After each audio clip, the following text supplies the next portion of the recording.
Hello दोस्तों, मैं अनामिका सिंह स्वागत करती हूं आप सबका आपके यूट्यूब चैनल नॉलेज कॉर्नर में। फ्रेंड्स, आज हम लोग केमिस्ट्री के कुछ इंपॉर्टेंट क्वेश्चन डिस्कस करेंगे जो अभी तक किसी एग्जाम में पूछे गए हैं और उनके दोबारा पूछे जाने की संभावना है। तो आप लास्ट तक जुड़े रहिएगा। चैनल को सब्सक्राइब कर लीजिए, वीडियो को लाइक कर दीजिए। साथ ही PDF प्राप्त करने के लिए टेलीग्राम चैनल को भी ज्वाइन कर लीजिए, जिसका लिंक आपको इसी वीडियो के डिस्क्रिप्शन बॉक्स में मिल जाएगा। आज का पहला क्वेश्चन है, भौतिक परिवर्तन का एक उदाहरण है। क्वेश्चन पूछा है, आपके सामने 4 ऑप्शन दिया है और उसमें से पूछ रहा है कि कौन सा भौतिक परिवर्तन का एक उदाहरण है। पहले तो हम जान लेते हैं भौतिक परिवर्तन होता क्या है। भौतिक परिवर्तन ऐसा परिवर्तन होता है जिसमें कोई वस्तु अपनी अवस्था को चेंज करने के बाद पुनः उसी अवस्था में प्राप्त की जा सकती है, पुनः उसी अवस्था में बदली जा सकती है। ऐसे परिवर्तन को भौतिक परिवर्तन कहते हैं। रासायनिक परिवर्तन क्या होता है, जिसमें कोई वस्तु एक बार अपनी अवस्था चेंज होने पर दोबारा उस अवस्था में ना आ सके, उसे रासायनिक परिवर्तन कहते हैं। अब आपसे पूछा है भौतिक परिवर्तन का उदाहरण कौन सा है। हवा में चांदी के बर्तनों का काला होना, मोमबत्ती का जलना, दूध से दही का बनना, पानी में चीनी का घुलना। अब आप खुद दिमाग लगाइए, इसमें से वो कौन सा ऑप्शन है जिसको एक बार चेंज होने पर वह अवस्था वापस नहीं आ सकती। हवा में चांदी के बर्तनों का काला होने पे क्या दोबारा चांदी के बर्तन वैसे हो सकते हैं? नहीं हो सकते। ये गलत हो गया, ये रासायनिक परिवर्तन का उदाहरण है। मोमबत्ती का जलना, यहीं पे देखिए, मोमबत्ती का जलना और मोमबत्ती का पिघलना दो तरह के क्वेश्चन आता है जो कंफ्यूजिंग करता है। मोमबत्ती का जलना अगर पूछा जाए तो ये आपका रासायनिक परिवर्तन है, क्योंकि मोमबत्ती अगर एक बार जल गई तो दोबारा उस अवस्था में प्राप्त नहीं किया जा सकता। लेकिन यहीं पे अगर आपसे दे दिया मोमबत्ती का पिघलना, तो मोमबत्ती जब पिघलती है ना तो उसके मोम को दोबारा कलेक्ट किया जा सकता है। मोमबत्ती का पिघलना भौतिक परिवर्तन है, मोमबत्ती का जलना रासायनिक परिवर्तन है। दूध से दही का बनना, क्या एक बार जब दूध से दही बन जाएगा तो क्या दही से पुनः दूध को बनाया जा सकता है? नहीं, ये भी गलत हो गया। पानी में चीनी का घुलना, यही आपका सही जवाब हो जाएगा, पानी में चीनी का घुलना। यही आपका सही हो जाएगा, ऑप्शन डी, पानी में चीनी का घुलना। 38 BPSC प्री 1992 में पूछा गया क्वेश्चन है। ठीक है, इसका सही जवाब हो जाएगा ऑप्शन डी। आगे देखते हैं, अगला क्वेश्चन है, निम्नलिखित में से कौन सा भौतिक परिवर्तन नहीं है। देखिए, अब एक बार पूछा कौन सा भौतिक परिवर्तन है, अब पूछ रहा है कौन सा भौतिक परिवर्तन नहीं है। ऑप्शन दिया आपके सामने, पानी में नमक घुलना, कोयले का जलना, बर्फ का पिघलना, एक से अधिक या इनमें से कोई नहीं। TRE 3 जुलाई 2024 में पूछा गया प्रश्न है। हो सकता है इस बार भौतिक परिवर्तन पूछ लिया, अगले पेपर में रासायनिक परिवर्तन पूछ ले। तो भौतिक परिवर्तन और रासायनिक परिवर्तन में अंतर मैंने आप लोगों को बताया है। पानी में नमक का घुलना, अगर पानी में नमक को घोल दिया जाएगा तो क्या दोबारा नमक को प्राप्त किया जा सकता है, मतलब नमक और पानी को अलग अलग किया जा सकता है? बिल्कुल किया जा सकता है। तो ये भौतिक परिवर्तन का उदाहरण है। आपसे पूछा कौन सा भौतिक परिवर्तन नहीं है, इसके पहले वाले में पूछा था कौन सा भौतिक परिवर्तन है, इसमें पूछा है कौन सा भौतिक परिवर्तन नहीं है। इस बात पर आपको विशेष ध्यान देना है। ठीक है, पानी में नमक का घुलना भौतिक परिवर्तन है। कोयला जलना, कोयला है, उसको एक बार जब जला देंगे तो क्या उससे पुनः कोयला प्राप्त होगा? नहीं प्राप्त होगा, यही आपका भौतिक परिवर्तन का उदाहरण नहीं है। बर्फ़ का पिघलना, बर्फ़ पिघलेगा, पानी बनेगा, पानी से पुनः बर्फ़ बन जाएगा, ये आपका भौतिक परिवर्तन है। ऑप्शन बी आपका सही जवाब हो जाएगा, क्योंकि यहाँ पे पूछा कौन सा भौतिक परिवर्तन नहीं है। TRE 3 जुलाई 2024 में पूछा गया क्वेश्चन है। इससे इस तरह से और क्वेश्चन आपको देखने को मिल सकते हैं। अगला क्वेश्चन है, किस नियम के अनुसार समान ताप और दाब पर सभी गैसों के निश्चित आयतन में अणुओं की संख्या समान होती है? कोरियोलिस प्रभाव, ग्राहम का नियम, पास्कल का नियम, आवोगाद्रो का नियम, एक से अधिक या इनमें से कोई नहीं। इसका जो सही जवाब हो जाएगा वो हो जाएगा ऑप्शन डी, आवोगाद्रो का नियम। आवोगाद्रो के नियम के अनुसार समान ताप और दाब पर सभी गैसों के निश्चित आयतन में अणुओं की संख्या समान होती है। ऑप्शन डी इसका सही जवाब हो जाएगा। 67 BPSC री एग्जाम 2022 में पूछा गया क्वेश्चन है। आवोगाद्रो के नियम के अनुसार समान ताप एवं दाब पर सभी आदर्श गैसों के समान आयतन में कणों या अणुओं की संख्या समान होती है। ठीक, किसी गैस के 1 ग्राम मोल अणुओं की संख्या आवोगाद्रो संख्या कहलाती है। अगर आपसे पूछ लिया जाए कि आवोगाद्रो संख्या क्या कहलाती है, तो किसी गैस के 1 ग्राम मोल अणुओं की संख्या ही आवोगाद्रो संख्या कहलाती है। अगला क्वेश्चन है, संघनन क्या है। आपसे पूछा संघनन क्या है। गैस का ठोस में परिवर्तन, ठोस का द्रव में परिवर्तन, वाष्प का द्रव में परिवर्तन, ऊष्मीय ऊर्जा का ठंडी ऊर्जा में परिवर्तन, एक से अधिक या इनमें से कोई नहीं। इसका जो सही जवाब हो जाएगा वो हो जाएगा ऑप्शन सी, वाष्प का द्रव में परिवर्तन ही संघनन कहलाता है। जल को जब आप बॉयल करते हैं तो देखते हैं जल वाष्पित हो जाता है, लेकिन अगर आप किसी, जैसे मान लीजिए आप किसी चीज़ में जल को बॉयल कर रहे हैं और उसके ऊपर एक ढक्कन लगा देते हैं तो देखते हैं जो वाष्प है वो बूंदों के रूप में संघनित हो जाता है, यही संघनन कहलाता है। वाष्प का द्रव में परिवर्तन होना ही संघनन कहलाता है। ऑप्शन सी इसका सही जवाब हो जाएगा। अगला क्वेश्चन है,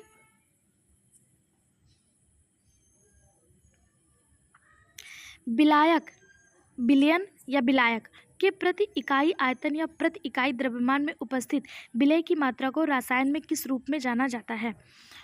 विलयन की सांद्रता, विलयन का संगठन, विलायक की सांद्रता, विलय की सांद्रता। इसका जो सही जवाब हो जाएगा वो हो जाएगा ऑप्शन ए, विलयन की सांद्रता। विलयन या विलायक के प्रति इकाई आयतन या प्रति इकाई द्रव्यमान में उपस्थित विलय की मात्रा को विलयन की सांद्रता के रूप में जाना जाता है। ऑप्शन ए इसका सही जवाब हो जाएगा। अगला क्वेश्चन है, पानी का इलेक्ट्रोलिसिस है, मतलब पानी का इलेक्ट्रोलिसिस क्या कहलाता है? विस्थापन प्रक्रिया, विघटन प्रक्रिया, संयोजन प्रक्रिया, एक से अधिक। इसका जो सही जवाब हो जाएगा वो हो जाएगा ऑप्शन बी, विघटन प्रक्रिया। पानी का इलेक्ट्रोलिसिस विघटन प्रक्रिया कहलाता है। बीपीएससी बीएओ मार्च 2024 में पूछा गया क्वेश्चन है। ऑप्शन बी इसका सही जवाब हो जाएगा, विघटन प्रक्रिया। फ्रेंड्स, अगर आपको वीडियो अच्छी लग रही हो तो चैनल को सब्सक्राइब कर लीजिए और वीडियो को लाइक भी कर दीजिए, क्योंकि हमारे अधिकांश व्यूवर ऐसे हैं जिन्होंने चैनल को अभी तक सब्सक्राइब नहीं किया है। लगभग 80% व्यूवर्स ने चैनल को सब्सक्राइब नहीं किया है। तो आपसे अनुरोध है चैनल को सब्सक्राइब कर लीजिए, जिससे आपको कोई भी वीडियो आता है तो आपको तुरंत ही उसका नोटिफिकेशन मिल जाएगा। साथ ही साथ हमारे इसी चैनल पर आपको जो न्यू अपडेटेड NCERT है उसके भी वीडियो प्रोवाइड कराए गए हैं, आप उन्हें भी देख सकते हैं। अगला क्वेश्चन है, दो तरलों ए और बी को मिलाने पर आदर्श तरल प्राप्त होता है। आदर्श तरल प्राप्त करने के लिए क्या करना होगा? मिश्रण की एंट्रोपी शून्य होनी चाहिए, मिश्रण की मुक्त ऊर्जा शून्य होनी चाहिए, मिश्रण की तापीय धारिता शून्य होनी चाहिए, उपयुक्त में से कोई नहीं। इसका जो सही जवाब हो जाएगा वो हो जाएगा ऑप्शन डी, उपयुक्त में से कोई नहीं। दो तरल ए और बी को मिलाने पर आदर्श तरल प्राप्त करने के लिए मिश्रण की एंथैल्पी शून्य होनी चाहिए। क्या होनी चाहिए? एंथैल्पी शून्य होनी चाहिए, जो आपको ऑप्शन में कहीं भी नहीं दिया है। इसलिए इसका जो सही जवाब हो जाएगा वो हो जाएगा इनमें से कोई नहीं। अगला क्वेश्चन है, रसायन विज्ञान के अनुसार निम्न में से कौन सा भौतिक परिवर्तन का एक उदाहरण है? रसायन विज्ञान मतलब भौतिक परिवर्तन और रासायनिक परिवर्तन, इससे क्वेश्चन बार बार देखने को मिलते हैं। देखिए, इससे फिर एक बार क्वेश्चन आया 65th BPSC 2020 में कि भौतिक परिवर्तन का कौन सा उदाहरण है? लोहे में जंग लगना, पानी का उबलना, लकड़ी का जलना, तांबे के बर्तनों पर हरे रंग का अस्तर बनना, एक से अधिक या इनमें से कोई नहीं। तो भौतिक परिवर्तन वो परिवर्तन होता है जिसकी अवस्था में एक बार चेंज हो जाए और दोबारा उसी अवस्था में उसको प्राप्त कर लिया जाए। अगर लोहे पे जंग लग जाता है तो उसे दोबारा उस अवस्था में नहीं प्राप्त किया जा सकता। पानी उबलेगा, फिर थोड़ी देर रख देंगे, ठंडा हो जाएगा, अपने नॉर्मल स्टेट में फिर से आ जाएगा। तो ऑप्शन बी ही आपका सही जवाब हो जाएगा। लकड़ी को अगर जला दिया जाए, लकड़ी जलने के बाद दोबारा उस अवस्था में नहीं प्राप्त होगी, ये भी गलत हो जाएगा। तांबे के बर्तनों पर हरे रंग का अस्तर लगने से दोबारा फिर उस अवस्था में नहीं आएगा। इसका जो सही जवाब हो जाएगा वो हो जाएगा ऑप्शन बी।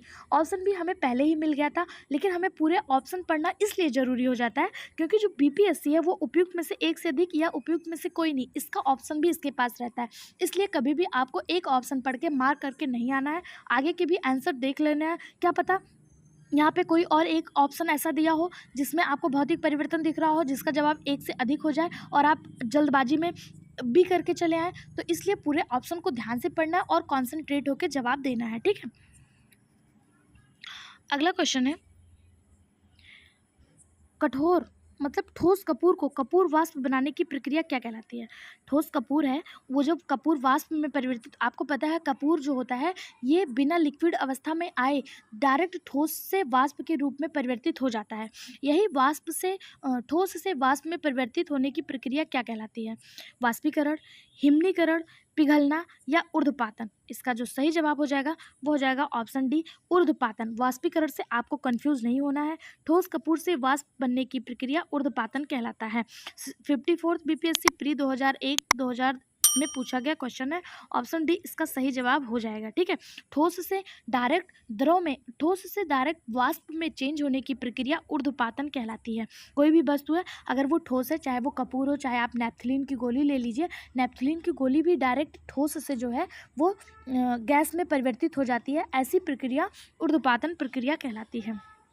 अगला क्वेश्चन है, किसी पदार्थ को सीधे ठोस से गैस में बदलने की प्रक्रिया क्या कहलाती है। देखिए वही क्वेश्चन रिपीटेड बीपीएससी टीआरई जुलाई 2024 में पूछा गया। यहाँ पे कपूर या नैप्थलीन ना देके डायरेक्ट दे दिया कि ठोस से गैस में परिवर्तन होने की प्रक्रिया क्या कहलाती है। तो इसका सही जवाब हो जाएगा ऑप्शन ए, ऊर्ध्वपातन कहलाती है। ठोस से गैस में परिवर्तन होने की प्रक्रिया को ऊर्ध्वपातन, जिसे इंग्लिश में सब्लिमेशन कहते हैं। इसके एग्जाम्पल देख लेते हैं। तो इसके एग्जाम्पल जो सबसे ज़्यादा फेमस है कपूर है, साथ ही साथ आयोडीन, अमोनियम क्लोराइड भी ठोस से डायरेक्ट गैस में परिवर्तित होता है। साथ ही साथ नेपथलीन की गोली, शुष्क बर्फ जैसे कार्बन डाइऑक्साइड जो शुष्क बर्फ है, ये सब ऊर्ध्वपातन के एग्जाम्पल के अंतर्गत आते हैं। अगला देखते हैं, घरेलू एलपीजी सिलेंडरों में दाब मापक नहीं प्रदान किए जाते क्योंकि ये बहुत महंगे होते हैं। ये एलपीजी सिलेंडरों में गैस की मात्रा को प्रदर्शित नहीं कर सकते। इनका प्रयोग निरापद नहीं है। ये एलपीजी द्वारा चोक हो जाते हैं। इसका जो सही जवाब हो जाएगा वो हो जाएगा ऑप्शन डी, ये एलपीजी द्वारा चोक हो जाते हैं। एलपीजी से आपसे अगले वीडियो में एक क्वेश्चन पूछा गया था कि एलपीजी में कौन कौन सी गैसें होती हैं, जिसका जवाब कुछ लोगों ने दिया है। आइए देखते हैं कि किन किन लोगों ने इसका सही जवाब दिया है। इसका एक जवाब आया है कि एलपीजी में ब्यूटेन और प्रोपेन गैस से रहता है। इस तरह आपसे जो भी क्वेश्चन पूछे जाए, अगर आप उनका सही जवाब देते हैं तो आपका नाम भी कमेंट बॉक्स में लिया जाएगा। साथ ही साथ मैंने एक और क्वेश्चन पूछा था, वो ये था कि ओजोन जो है वो किस मंडल में पाया जाता है। तो अलीजा प्रवीण के द्वारा इसका जवाब दिया गया है कि ओजोन जो है वो समताप मंडल में पाया जाता है। इस तरह हमारे द्वारा पूछे गए प्रश्नों को अगर आप सही जवाब देते हैं तो आपके नाम के साथ आपके कमेंट को भी दिखाया जाएगा। ठीक, अगला क्वेश्चन है, निम्न कथनों पर विचार कीजिए। कथन है, शुद्ध जल में नमक को घोलने से जल का क्वथनांक बढ़ जाता है और जल का हिमांक घट जाता है। अगला दिया हुआ है, जब जल में मिथाइल अल्कोहल डालते हैं तो जल का क्वथनांक घट जाता है। आपको बताना है इनमें से कौन सा सही है। तो इसका जो सही जवाब हो जाएगा वो हो जाएगा 1 और 2 दोनों। क्यों? क्योंकि शुद्ध जल में नमक को घोलने से जल का क्वथनांक बढ़ जाता है। ये बिल्कुल सही बात है कि अगर शुद्ध जल में नमक को घोलेंगे तो क्वथनांक बढ़ जाएगा और हिमांक घट जाएगा। ऑप्शन ए सही है। दूसरा जो दिया हुआ है, जल में जब मिथाइल अल्कोहल डालते हैं तो जल का क्वथनांक घट जाता है, ये भी बिल्कुल सही है। यानी कि 1 और 2 दोनों ही सही है, जो आपको ऑप्शन डी में देखने को मिल रहा है। 1 व 2 दोनों सही है। इसका सही जवाब हो जाएगा ऑप्शन डी। अगला क्वेश्चन है, निम्न कथनों पर विचार करें। क्वेश्चन आपके सामने दिया है, क्रिस्टलीकरण शुद्ध पदार्थ के क्रिस्टलों को उनके विलयन से निकालने की प्रक्रिया है। क्रिस्टलीकरण के दौरान घटक, परमाणु और अणुओं के बीच एक बंधन स्थापित होता है। यह रासायनिक परिवर्तन का उदाहरण है। आपको बताना है इनमें से कौन सा सही है। इसका जो सही जवाब हो जाएगा वो हो जाएगा 1 और 2। क्रिस्टलीकरण शुद्ध पदार्थ के क्रिस्टलों को उनके विलयन से निकालने की प्रक्रिया है, बिल्कुल सही बात है। क्रिस्टलीकरण के दौरान घटक, परमाणुओं और अणुओं के बीच एक बंधन स्थापित होता है, ये भी बिल्कुल सही बात है। यह रासायनिक परिवर्तन का उदाहरण है, ये गलत हो जाएगा क्योंकि क्रिस्टलीकरण भौतिक परिवर्तन के उदाहरण के अंतर्गत आता है। इसका जो सही जवाब हो जाएगा वो हो जाएगा ऑप्शन बी, इसका सही जवाब हो जाएगा। अगला क्वेश्चन है, दूध उदाहरण है विलयन का, कोलाइड विलयन का, इमल्सन का, वायु विलयन का। अब देखिए ये 42 बीपीएससी 1997-98 में पूछा गया क्वेश्चन था, जो उस समय नन ऑफ एबव या मोर ऑफ एबव का ऑप्शन नहीं था। इसका जो सही जवाब था वो कोलाइड विलयन और इमल्सन दोनों ही सही था कि दूध जो है इमल्सन भी है और कोलाइड विलयन भी है। लेकिन आपको एक मार्क करके आना था, आयोग के द्वारा इसे स्टाम्प मार्क किया गया था, यानी कि इसका नंबर जो है वो सबको मिला था। दूध क्या है, कोलाइड विलयन भी है, साथ ही साथ इमल्सन भी है। ठीक है, अगला क्वेश्चन देखते हैं, वायु क्या है, यौगिक, तत्व, मिश्रण, विद्युत अपघटय। इसका जो सही जवाब हो जाएगा वो हो जाएगा ऑप्शन सी, मिश्रण। वायु क्या है, विभिन्न गैसों का एक मिश्रण है। ऑप्शन सी इसका सही जवाब हो जाएगा। वायु में विभिन्न प्रकार की गैसें पाई जाती हैं, इसलिए वायु को मिश्रण कहा जाता है। यहाँ से क्वेश्चन बनता है, वायुमंडल में सबसे अधिक पाई जाने वाली गैस कौन सी है, तो नाइट्रोजन है। वायुमंडल में सबसे अधिक पाई जाने वाली गैस नाइट्रोजन है, जिसकी मात्रा 78.09% है। ठीक है, ऑक्सीजन उसके बाद आता है ऑक्सीजन, जिसकी मात्रा 20.95% है। फिर आर्गन है 0.93%। उसके बाद है कार्बन डाइऑक्साइड 0.036%। और भी गैसें वायुमंडल में पाई जाती हैं, जैसे हाइड्रोजन, हीलियम, नियान, क्रिप्टॉन, जिजॉन आदि गैसें भी पाई जाती हैं। सबसे अधिक पाई जाने वाली गैस नाइट्रोजन है। ठीक, अगला क्वेश्चन है, आणविक ऑक्सीजन का पत्तियों से निकलना कौन सी भौतिक क्रिया है? विसरण, वाष्पसर्जन, परासरण, एक से अधिक या इनमें से कोई नहीं। इसका जो सही जवाब हो जाएगा वो हो जाएगा ऑप्शन ए, विसरण। आणविक ऑक्सीजन का पत्तियों से निकलने की प्रक्रिया जो है वो विसरण कहलाती है। ऑप्शन ए इसका सही जवाब हो जाएगा। अगला क्वेश्चन है, विषम का पता लगाइए। आपसे पूछा इसमें से कौन सा विषम है? फल का पकना, सीमेंट की सेटिंग, कोयले का जलना, एक से अधिक या इनमें से कोई नहीं।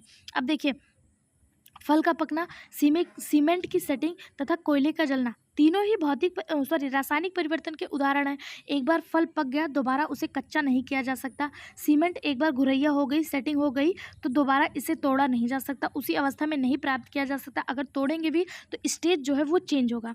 कोयले का जलना, कोयला अगर जल गया दोबारा उसे कोयले के रूप में परिवर्तित नहीं किया जा सकता। तो तीनों ही जो है वो रासायनिक परिवर्तन के उदाहरण हैं। इसलिए इसका जो सही जवाब हो जाएगा वो हो जाएगा ऑप्शन ई, इसमें से कोई भी विषम नहीं है।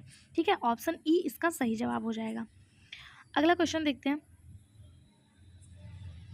निम्नलिखित में से कौन सी रासायनिक परिवर्तन की विशेषता नहीं है? अब देखिए, पूछा है कौन सा रासायनिक परिवर्तन की विशेषता नहीं है। अणु उत्क्रमणीय होना, नए पदार्थ बनाना, ऊर्जा में कोई निवल परिवर्तन नहीं होना, ऊर्जा का अवशोषण होना, एक से अधिक या इनमें से कोई नहीं। रासायनिक परिवर्तन की विशेषता नहीं है पूछा है, इस पर ध्यान दीजिएगा, कौन सी रासायनिक परिवर्तन की विशेषता नहीं है। इसका जो सही जवाब हो जाएगा वो हो जाएगा ऑप्शन सी, ऊर्जा में कोई निवल परिवर्तन नहीं होना रासायनिक परिवर्तन की विशेषता नहीं है। ऑप्शन सी इसका सही जवाब हो जाएगा।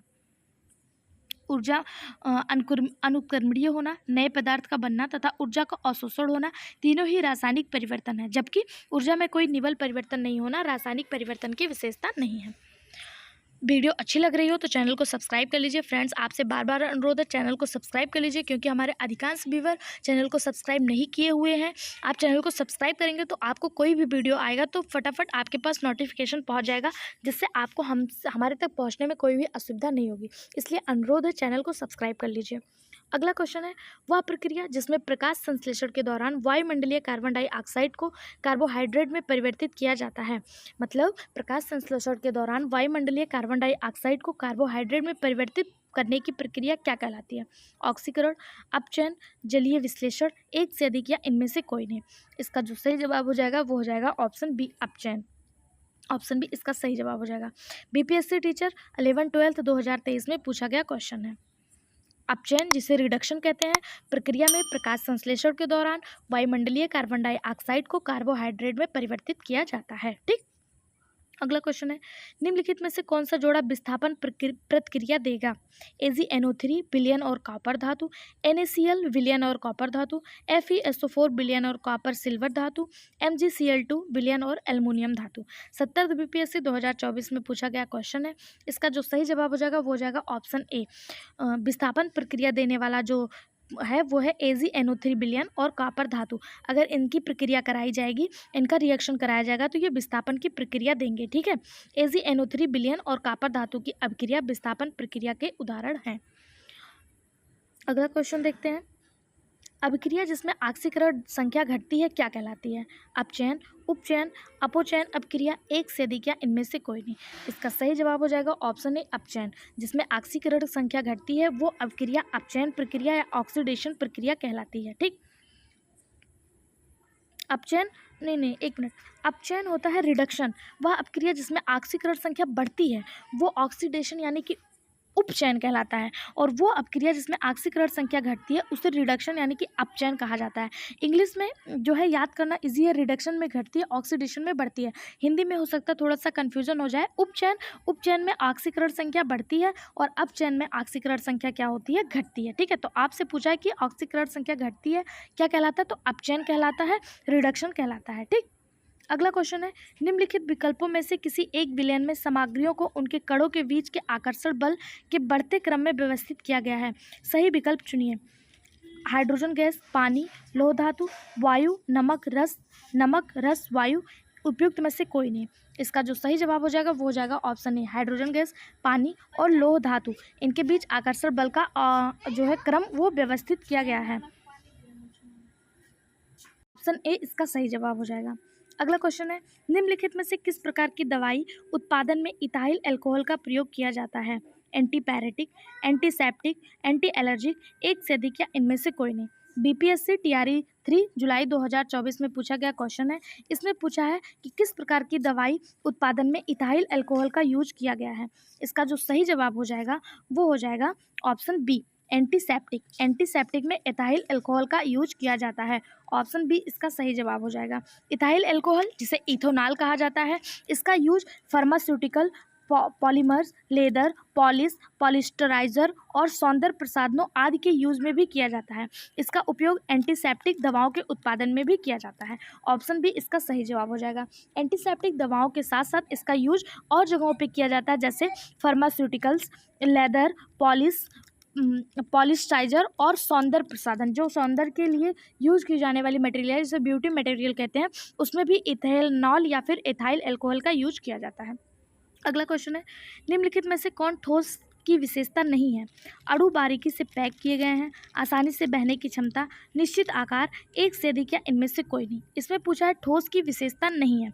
तो देखिए, अणु बारीकी से जो ठोस होता है उसके अणु जो होते हैं वो बिल्कुल पास पास होते हैं। तो पहला ऑप्शन बिल्कुल सही हो जाएगा। आसानी से बहने की क्षमता, आसानी से जो बहने की क्षमता होती है वो द्रव की होती है, ठोस की नहीं होती है। द्रव आसानी से बह सकते हैं, ठोस वस्तुएं आसानी से बह नहीं सकते हैं। तो यही आपका सही हो जाएगा, क्योंकि पूछा है कौन सी विशेषता नहीं है। तो जो विशेषता नहीं है वो है ऑप्शन बी। आगे भी देख लेते हैं, क्योंकि ऑप्शन नन ऑफ एबव का भी होता है या मोर ऑफ एबव का भी होता है। निश्चित आकार, तो ठोस का आकार निश्चित होता है, ये हम सभी को पता है। तो पूछा है कौन सी विशेषता नहीं है? आसानी से बहने की क्षमता नहीं होती है ठोस की। ऑप्शन बी इसका सही जवाब हो जाएगा। ठीक, अगला क्वेश्चन देखते हैं, निम्नलिखित में से कौन सा ऊष्माक्षेपी प्रक्रिया है? अगला क्वेश्चन है, निम्नलिखित में से कौन सी ऊष्माक्षेपी प्रक्रिया है? ऑप्शन दिया हुआ है, पानी का वाष्पीकरण, सल्फ्यूरिक अम्ल H2SO4 का तनुकरण, बिना बुझे चूने के साथ पानी की प्रक्रिया, कपूर या जिसे क्रिस्टल कहते हैं इसका ऊर्ध्वपातन। इसमें से पूछा कौन सा ऊष्माक्षेपी प्रक्रिया है? इसका जो सही जवाब हो जाएगा वो हो जाएगा पानी का वाष्पीकरण ऊष्माक्षेपी प्रक्रिया नहीं है। सल्फ्यूरिक अम्ल जिसे H2SO4 कहते हैं, इसका तनुकरण ऊष्माक्षेपी प्रक्रिया है। बिना बुझे चूने के साथ पानी की प्रक्रिया, ये भी ऊष्माक्षेपी प्रक्रिया के अंतर्गत आता है। कपूर का ऊर्ध्वपातन, ये ऊष्माक्षेपी प्रक्रिया नहीं है। यानी कि 2 और 3 सही है। ऑप्शन बी में आपको 2 और 3 सही दिखाई दे रहा है, इसलिए इसका सही जवाब हो जाएगा ऑप्शन बी। ठीक, अगला क्वेश्चन है, निम्नलिखित में से कौन गैसों के द्रवीकरण के लिए उपयुक्त स्थिति का प्रतिनिधित्व करता है? कम तापमान उच्च दाब, कम तापमान कम दाब, उच्च तापमान उच्च दाब, उच्च तापमान कम दाब। इसका जो सही जवाब है वो हो जाएगा ऑप्शन ए, कम तापमान उच्च दाब। ये गैसों के द्रवीकरण के लिए उपयुक्त स्थिति का प्रतिनिधित्व करता है। ऑप्शन ए इसका सही जवाब हो जाएगा। गैसों के द्रवीकरण के लिए उपयुक्त स्थिति कम तापमान तथा उच्च दाब होता है, क्योंकि उच्च दाब और कम तापमान की स्थिति में गैसों के जो अणु होते हैं वो पास पास आ जाते हैं, जिससे उनकी गतिज ऊर्जा कम हो जाती है, जिसके परिणाम स्वरूप गैस तरलीकृत अवस्था में परिवर्तित हो जाते हैं। ठीक है, जो बिहार लोक आयोग है, इसका जो उत्तर है, इसने प्रारंभिक जब उत्तर कुंजी डाली थी तो इसका उत्तर जो है वो सी माना था कि उच्च तापमान उच्च दाब, लेकिन बाद में इसको चेंज करके कम तापमान कब उच्च दाब जो है आंसर कर दिया गया था। अगला क्वेश्चन है, निम्नलिखित में से कौन सा सोडा अम्ल अग्निशामक का घटक है?